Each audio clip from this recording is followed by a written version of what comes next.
What's going on, y'all? Nightmare Baller One. I know I promised y'all this video sometime last week, but Batman Arkham Asylum has been taking up all my free time. Just so addicted to that game. But moving on, I've talked about it enough. Brian Danielson, as everybody knows now, I'm so late making this video, but as everybody knows now, is going to the WWE. And I gotta say, I'm happy for him, without a doubt. I'm 100% happy for him. I hope that they use him the right way instead of just throwing him at FCW, which is what I think they're gonna do, sadly. But I know that really bothers me thinking about it, but that's what I think they're gonna do. But it's like, I love how people acting like, this is not, a big loss for ROH.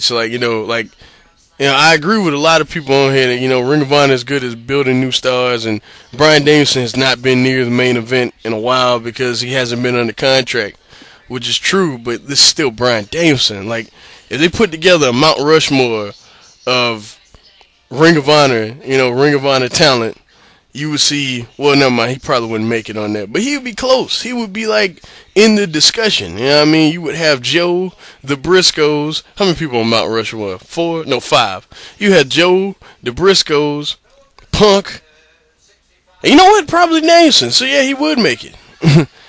Yeah, it's 5. Yeah, I could be wrong.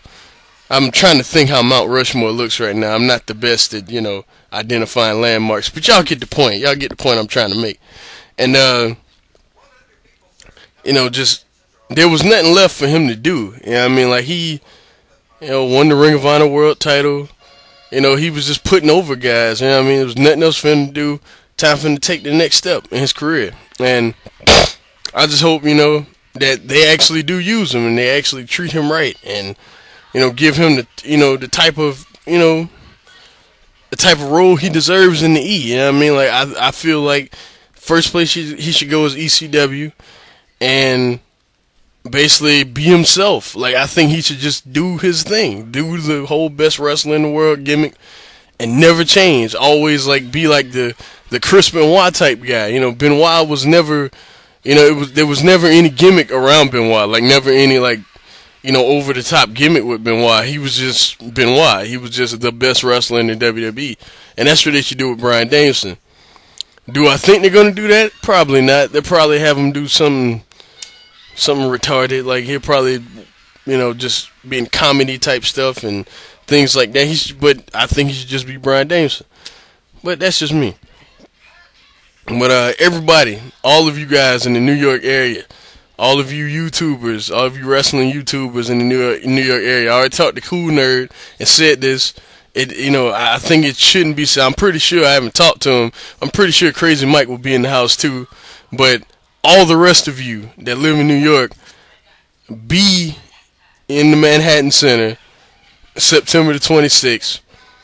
You get Ladder War 2, which should be amazing. Kevin Steen and El Generico will kill themselves to try and have this match live up to the first one. And I'm pretty sure the Wolves will do the same. But Kevin Steen and El Generico, they're really going to, I'm telling you, they're really going to kill themselves.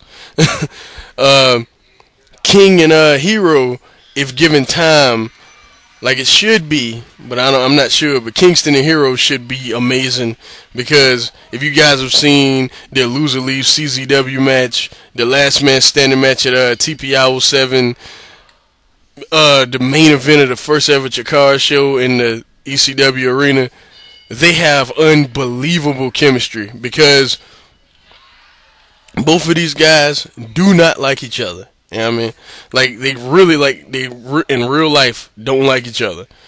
So it makes for just epic showdowns. And, you get that. You get Brian Danielson versus Austin Aries, his last match in Ring of Honor for the title. He won't win because he's leaving. Or they may do a Punk type thing, who knows, and swerve everybody. I doubt it, but, whatever. But, yeah, you get that, so that's going to be a great match. And it's just going to be a very emotional night. So I encourage all you guys that live in New York to be there. If you can, do your best to be there. I would love to go, but I'm just unable to. I'm all the way in South Carolina, and, things come up and I won't be out there. But you guys, like, for real, all of you in New York, please go to that show. I mean, make that show a very special show if y'all can. The card just shows me that it's going to be a special show. I heard they just added the Briscoes and the Young Bucks to it, so y'all try y'all best to be out there. And I'll talk to y'all later. My next video will either be a review. Well, I'm not going to review that show. I'm just going to say, or Violent Tendencies. I'm just going to say this: the last 2 matches are both 4.5 stars. There's a 3.25 star match on there, and everything else on there is okay to bad. So it all averages out to about an 8.75. Yeah, but well, not 8.75, because both of the last matches 4.5 stars and 3.25. That was enough for me. The show itself isn't good enough to get a 9, so yeah. But quick review, because I'm not gonna waste my time reviewing all the crap to get the last 2 matches. But yeah, that's about it.